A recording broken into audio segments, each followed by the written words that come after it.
Like anyone else, I am subject to motivated reasoning. I've always told myself that I would rather know the truth than live in blissful illusion.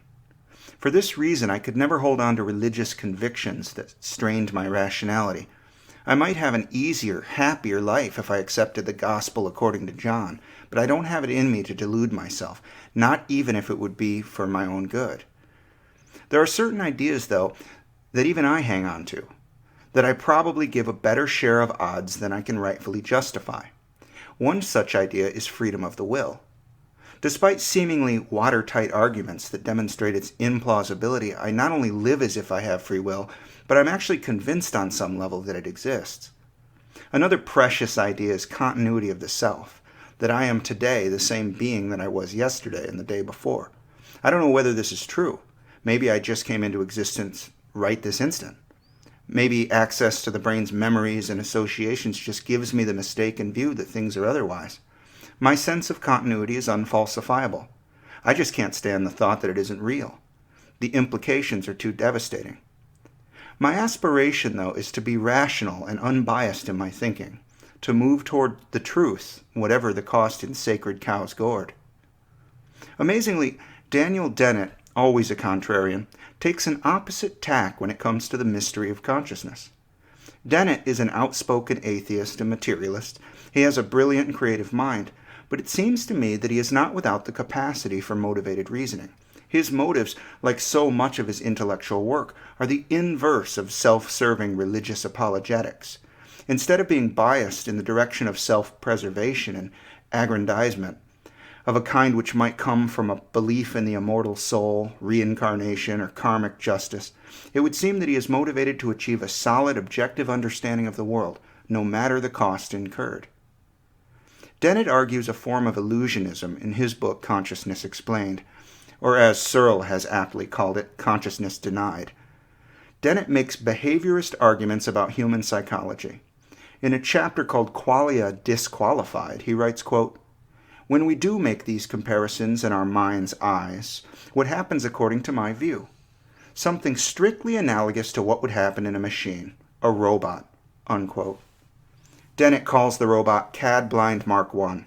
He goes on, quote, "Suppose we put a color picture of Santa Claus in front of it and asked it whether the red in the pictures is deeper than the red of the American flag, something it already has stored in memory.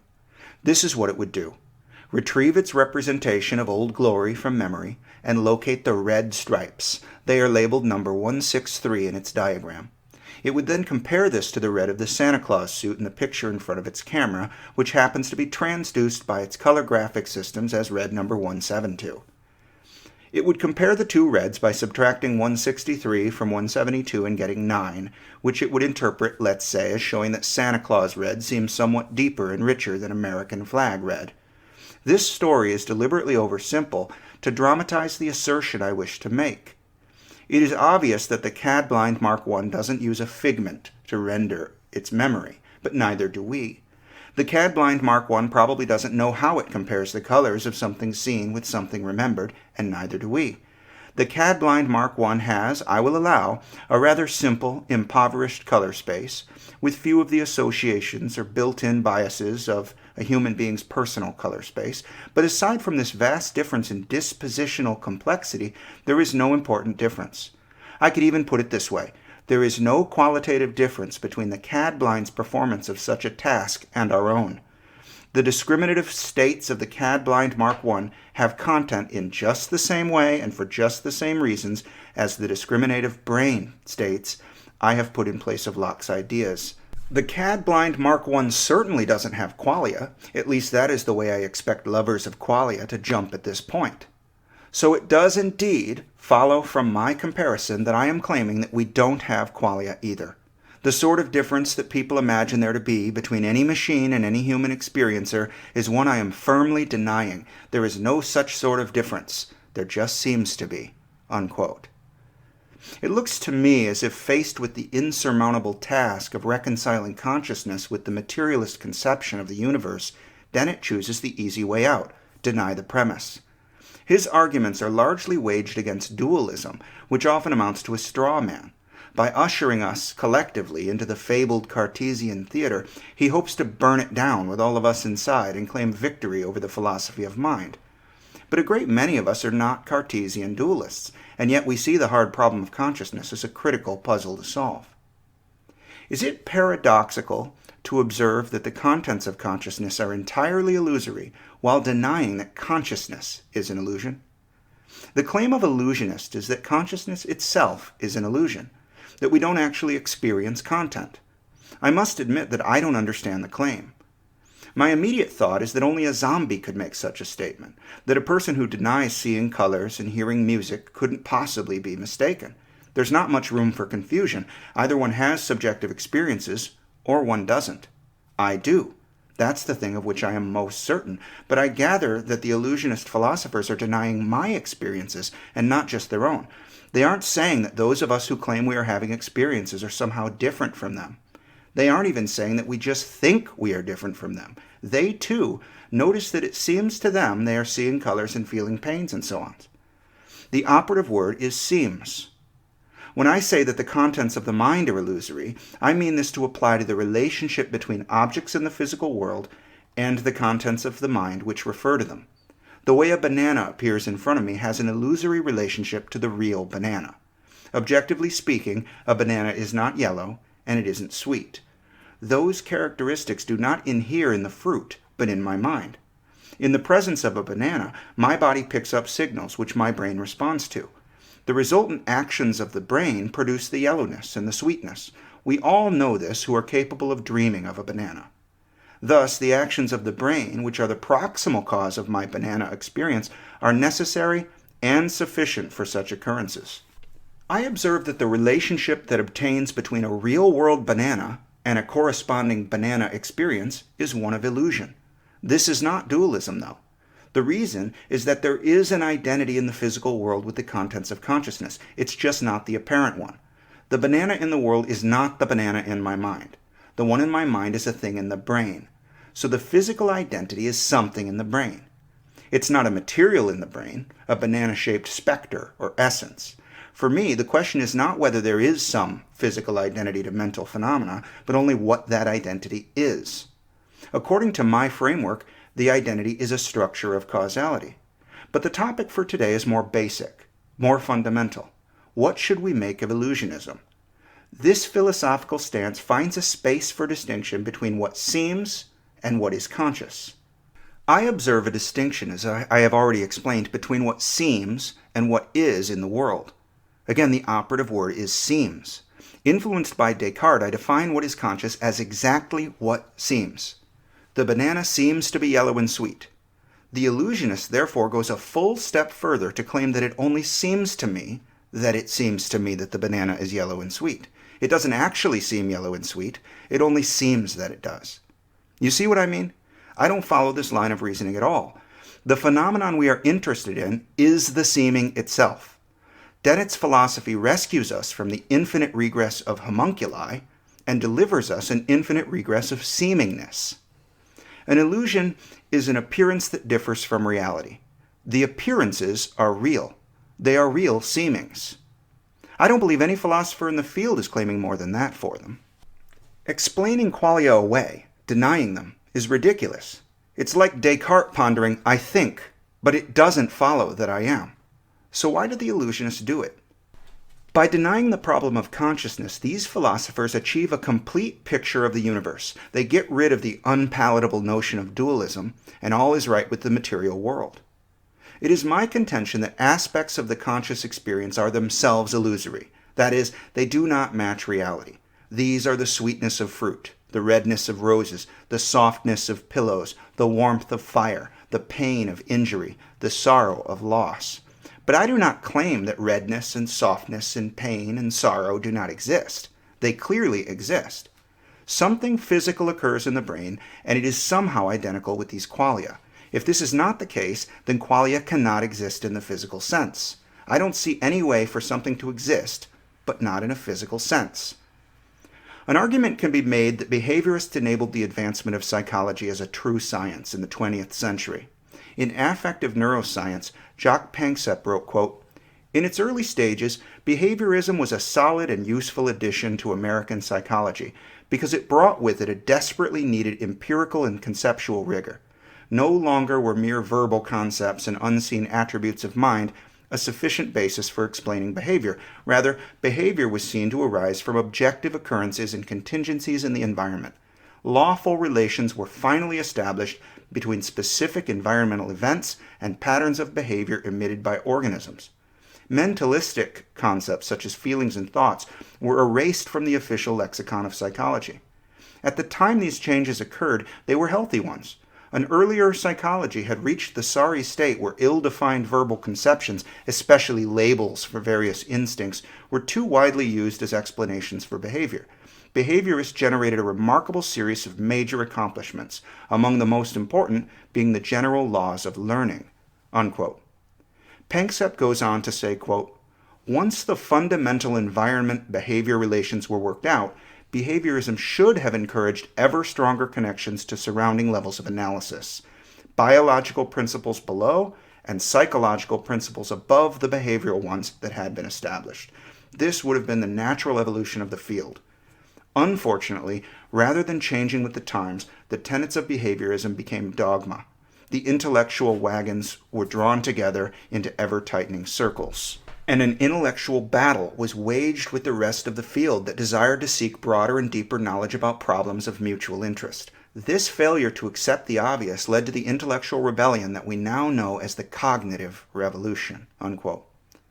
One of the key theses of his book is the need to unite the domains of mind, brain, and behavior by the integration of psychological, behavioral, and neuroscientific approaches. I agree.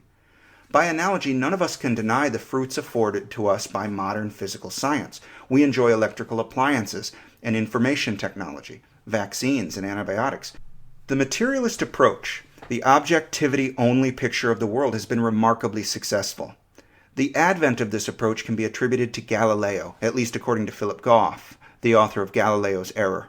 Goff writes, quote, "One of Galileo's most significant contributions to the scientific revolution was his radical declaration of 1523 that mathematics is to be the language of science." Unquote. Here, quoting Galileo, "Philosophy is written in this grand book, the universe, which stands continually open to our gaze, but it cannot be understood unless one first learns to comprehend the language and read the letters in which it is composed. It is written in the language of mathematics, and its characters are triangles, circles, and other geometric figures, without which it is humanly impossible to understand a single word of it. Without these, one wanders about in a dark labyrinth." Goff continues, quote, "Why had previous thinkers not framed their theories of nature in mathematical language? The problem was that before Galileo, philosophers took the world to be full of what philosophers call sensory qualities, things like colors, smells, tastes, and sounds. And it's hard to see how sensory qualities could be captured in the purely quantitative language of mathematics." Unquote. Galileo apparently solved the problem by proposing that material objects do not actually have sensory qualities. They only have size, shape, location, and motion. Things like taste and color do not exist as characteristics of material objects. Those things, rather, exist in the soul. As a result of this analysis, we must have a dualistic universe. We see, though, that even Galileo did not deny these qualities. The illusionist philosophers deny them altogether. Are these the choices? Must we either believe in dualism or reject the phenomenon of consciousness? I don't think we must. Philip Goff seems to agree with me. He cites the work of Bertrand Russell and Arthur Eddington in the early 20th century to suggest a solution, a panpsychist solution. Goff relays the following from Eddington's book, The Nature of the Philosophical World, in which Eddington writes, quote, "If we search the examination papers in physics and natural philosophy for the more intelligible questions, we may come across one beginning something like this. An elephant slides down a grassy hillside. The experienced candidate knows that he need not pay much attention to this. It is only put in to give an impression of realism. He reads on. The mass of the elephant is 2 tons. Now we are getting down to business. The elephant fades out of the problem, and a mass of 2 tons takes its place. What is this 2 tons? The real subject matter of the problem. It is the reading of the pointer when the elephant was placed upon a weighing machine. Let us pass on. The slope of the hill is 60 degrees. Now the hillside fades out of the problem and an angle of 60 degrees takes its place. What is 60 degrees? There is no need to struggle with mystical conceptions of direction. 60 degrees is the rendering of a plumb line against the divisions of a protractor. And so we see that the poetry fades out of the problem. And by the time the serious application of exact science begins, we are left with only pointer readings." Unquote. So Goff uses examples such as this to make the point that physics tells us nothing whatever about the intrinsic nature of matter. Instead, physics tells us what matter does. He says that physical science is restricted to telling us about the behavior of particles, fields, space-time, and so on, and nothing about their intrinsic natures. This is, of course, a feature of physical science, not a bug. But I immediately recognize the parallel with behaviorism in psychology. Goff writes, quote, "There is a strong case that panpsychism is the simplest theory consistent with what we directly know about the nature of matter. Eddington's starting point is as follows. 1. Physical science tells us absolutely nothing about the intrinsic nature of matter.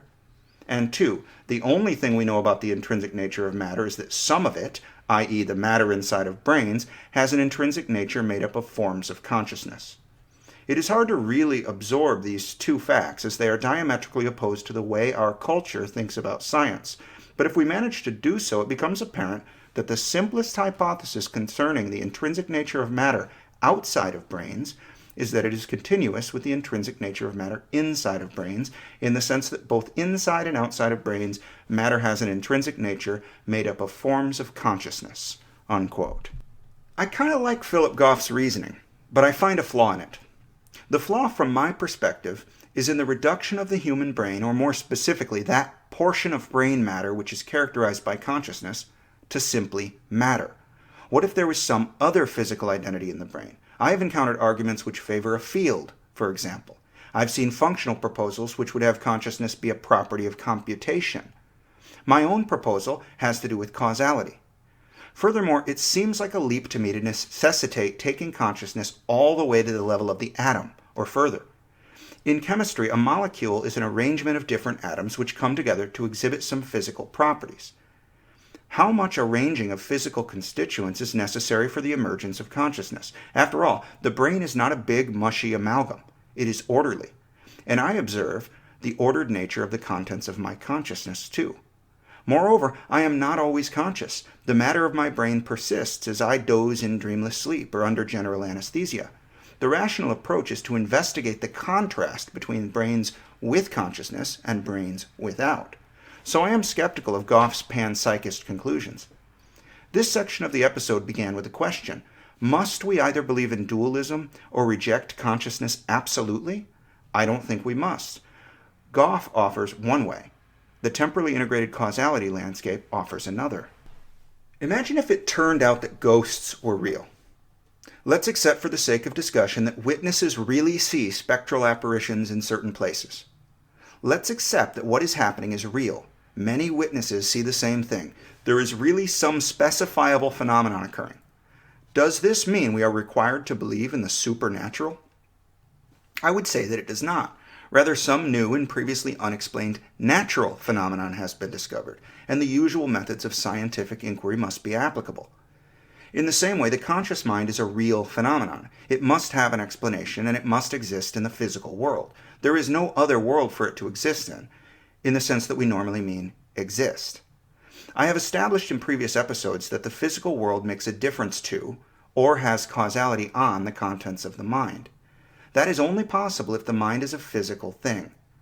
Like our spectral apparition, if the phenomenon is real, then we can marshal science to learn about it.